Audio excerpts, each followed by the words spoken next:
There is news today on the presidential campaign trail. NBC News now reporting that Donald Trump has narrowed his vice presidential shortlist to just 2 or possibly 3 candidates.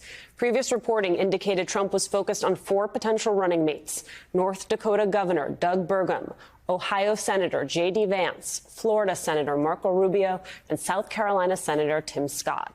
Despite a weeks-long groveling performance as a dutiful Trump surrogate, NBC's new reporting suggests that Tim Scott is no longer a top contender.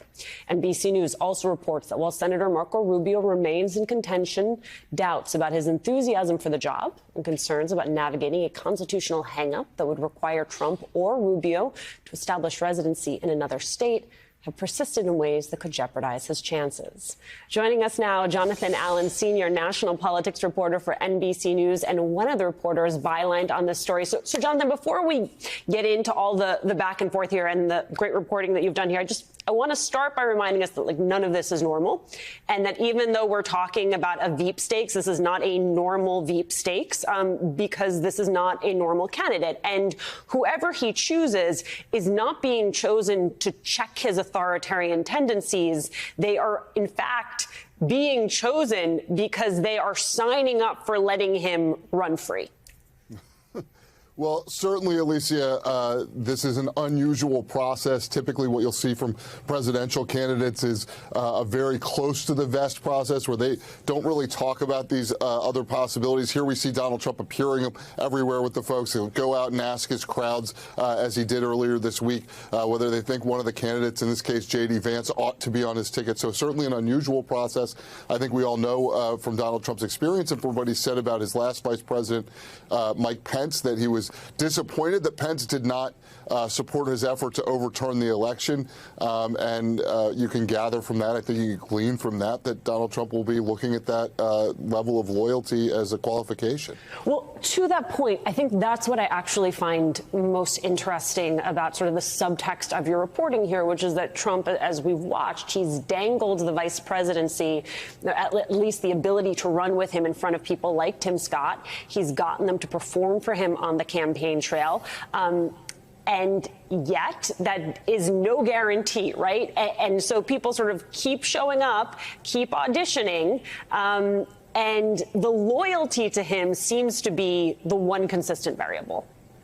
Yeah, it's like he's dragging a $100 bill across the floor on a string and seeing how fast the candidates can crawl and how much they will fight with each other in order to try to get to that $100 bill. And by the way, he may just pull it up with a string at the end. Every time I talk to folks close to Trump in his campaign, they all acknowledge that they're not entirely sure that the person he's going to select will be one of these people who have been playing the Apprentice game.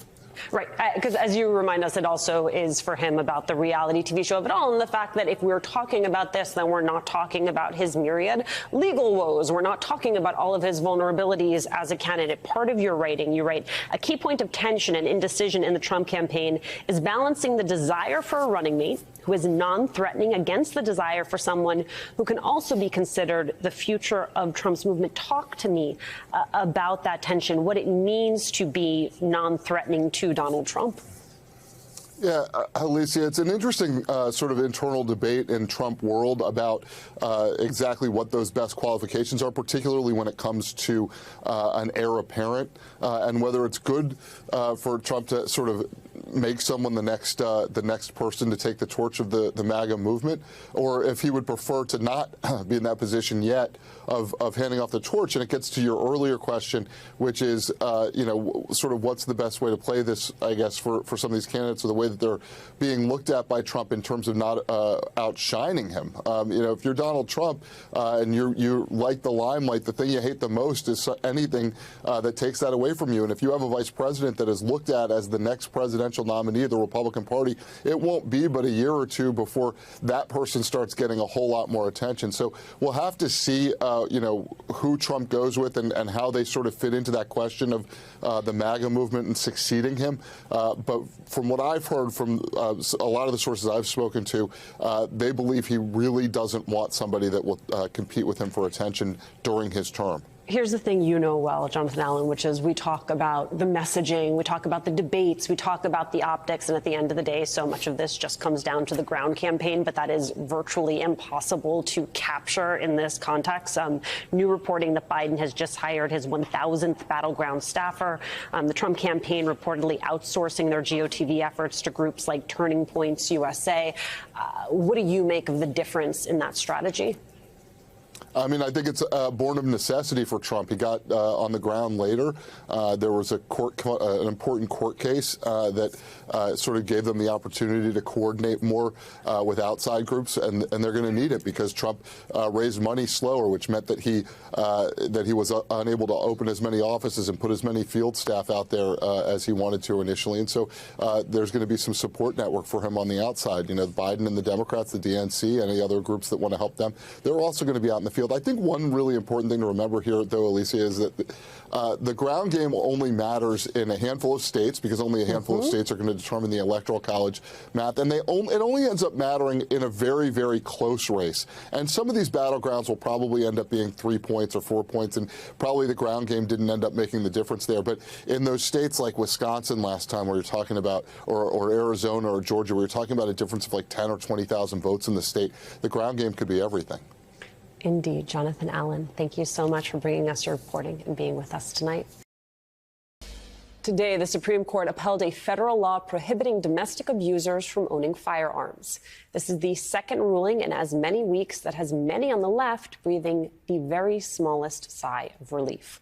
Last week, this conservative court unanimously ruled against reducing access to the abortion medication mifepristone. But reproductive freedom still far from safe this term. Soon this court will decide whether states can keep pregnant women from receiving emergency abortion care. And outside the court, there are plans to further erode reproductive rights. A coalition of conservative groups called Project 2025 has big plans for the Trump administration and the Comstock Act, the 1873 zombie law that prohibits the mailing of substances used for abortion and birth control. In a new piece for the New York Times, opinion columnist Michelle Goldberg offers this warning.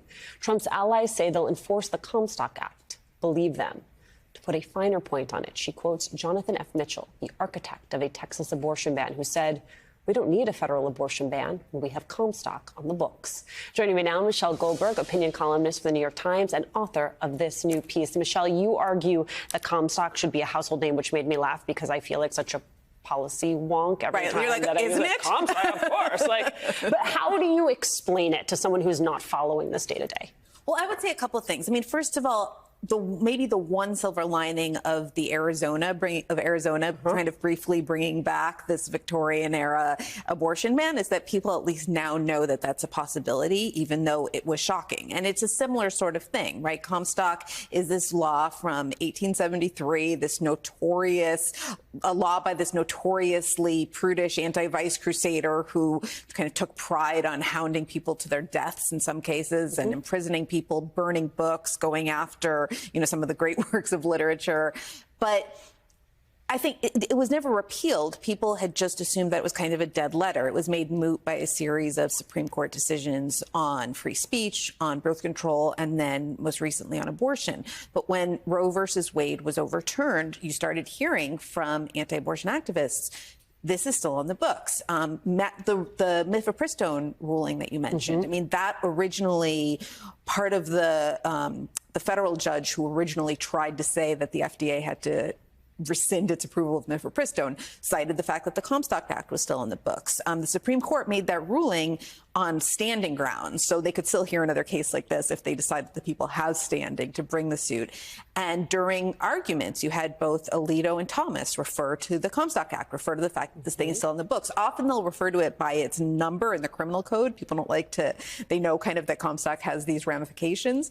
And similarly, in the 2025 project's huge blueprint for what they would want to do in a second Trump administration, one of the things they say is that we can enforce the Comstock Act.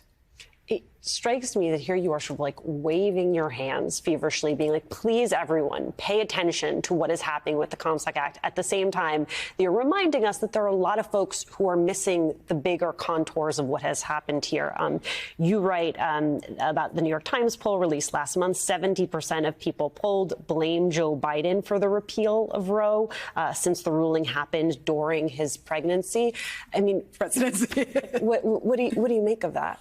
I mean, what I make of it is that there's still like a huge amount of education that needs to be done just about the kind of basic workings of American government and specifically about Donald Trump's role in the fact that we're now in this situation to begin with. People have a very hard time connecting this obvious libertine, this person who's clearly no kind of paragon of, sexual continence. They have a hard time connecting him with this very punishing regime that they hate. And so even though he's clearly the one who did it, he's taking credit for it, there's a direct connection. It's just an argument that Democrats need to make again and again and again, which is why I think that they need to talk about the Comstock Act and make it clear to people that this is something that could very well come their way, even if they live in a state that protects abortion rights in a second Trump term. Which is some of what you're seeing from Democrats in the Senate. Yes. Tina Smith, Senator Tina Smith, who is somebody who used to work at Planned Parenthood before she was in politics, has a new bill, the Stop Comstock Act. I think that's the most important initiative that Democrats need to rally around, even if Republicans aren't actually going to let this get to Joe Biden's desk. And then there's also a petition by the Foundation for Individual Rights and Expression to have Joe Biden pardon one of the Comstock Act's great victims posthumously. I mean, obviously, someone who's long dead. The idea being that this is a way to kind of raise the salience and say these Victorian era laws were a mistake and should certainly not be used against people today. As you well know, this often sort of becomes a conversation about blue states and about red states. And I, did some reporting from an abortion clinic in Brooklyn and looked at sort of how they were preparing for the possibility of mifepristone no longer being available, stockpiling it. Even just the fact that clinics in blue states are now seeing so many more patients from states where abortion has become fully illegal that has an impact on your care. If you are someone who lives in a blue state, and yet when we talk about something like the Comstock, I think part of the question of breakthrough is how you say, like, this is coming for you, New York. This is coming for you, New Jersey. Like, this is not something that is happening somewhere else. Right. And I think, this has been a problem. It was very hard, similarly with Roe versus Wade. Hillary Clinton in 2016 would try to get people to awaken to the danger that Roe versus Wade could be overturned. And people just didn't believe it. And Americans, it's funny because Americans love, apocalyptic movies and stuff. But in some ways, they kind of lack a catastrophic imagination. And yet here we are, living it. Michelle Goldberg, as always. Thank you so much. The message was loud and clear. The American public will likely not find out why the Republican frontrunner refused to return state secrets he had stored away in his mansion and what exactly he intended to do with them before they head to the polls this November. If Trump wins, he could shut down the case entirely, and we may never find out. But what that does concern does not appear to be a priority for Judge Cannon. Instead, she seems intent on wasting time by scheduling bizarre hearings like the one that took place today in the courthouse in Fort Pierce, Florida, where Trump's defense team argued a point they first raised 4 months ago, that somehow Jack Smith was unconstitutionally appointed as special counsel. A desperate legal argument that has been routinely dismissed by other judges in similar circumstances. But Judge Cannon thinks that argument, well, it is worth a full day in court. At today's hearing, she grilled government prosecutors about how closely Attorney General Merrick Garland oversees their work.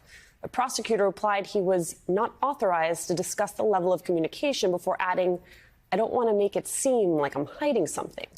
Also, when Trump lawyer Emil Bovee claimed that the existence of a special counsel amounted to a shadow government, Cannon replied, "That sounds very ominous. But what does that mean?"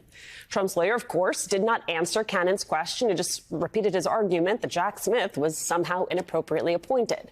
But his failure to answer does not matter in the end. Judge Cannon's decision to entertain such novel arguments and to eat up more time on the clock was in itself another in a series of wins for Trump and his defense.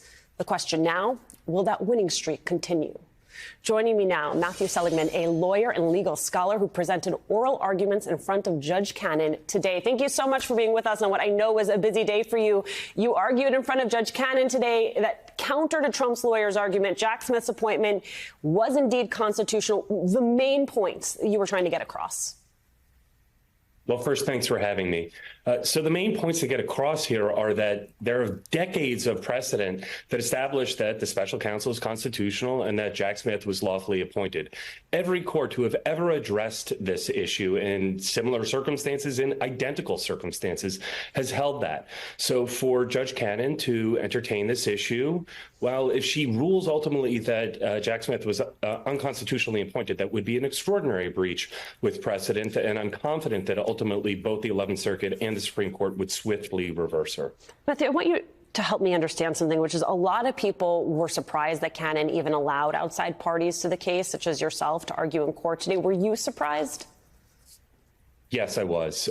So we never intended to try to participate in this. It's extraordinarily uncommon for amici, like the clients that I represent, to participate in an oral argument, even at the Supreme Court. So when we filed a motion to participate, we said we only wanted to do so because she had asked the other side to participate. And when we filed that motion, we noted that even at the Supreme Court, only 0.2% of cases have outside counsel, amici, that don't represent the government of the United States participate. So it's extraordinarily uncommon. And I think that's an indication that Judge Cannon was seriously entertaining this issue that had been so quickly rejected by every other court. Well, you layer on to the sort of unusual nature of having outside counsel, the fact that there were also a lot of legal experts who thought that today's hearing just shouldn't have occurred at all, that matters like this are often dismissed without the need for a hearing. What say you? Well, the fact that she had a hearing at all, is neither here nor there for me. The most important takeaway from today, I think, that might not come through from reading the headlines is that Judge Cannon seemed to reject President Trump's argument. Yep. Seemed very skeptical of his position. Now, there are some caveats to that, which we can go into, but ultimately, I think the most important takeaway from her questions today is that she has everything that she needs. She has all the materials in hand to swiftly reject President Trump's argument that Jack Smith was unconstitutionally appointed. And so this can move forward quickly. And she has all the materials she needs in order to do so. I agree that the skepticism was pretty clear in the reporting. Tell me, though, about those caveats you referenced. The most significant caveat, I think, was a line of questioning that you referenced in the intro that happened at the very, very end. So she probed the special counsel's attorney about the actual level of involvement that Attorney General Merrick Garland has in overseeing the case.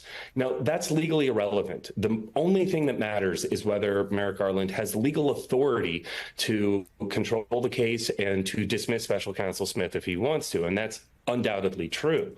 But Merrick Garland, as other attorney generals have before, has made a policy decision not to interfere in the day-to-day conduct of the investigation and prosecution, just as he has with respect to the prosecution of Hunter Biden. Now, it's not relevant whether Merrick Garland has actually interfered with or had contact with, et cetera, the day-to-day operations of the special counsel's office. But Judge Cannon asked repeatedly about that. And that indicates to me that she might want to probe that further.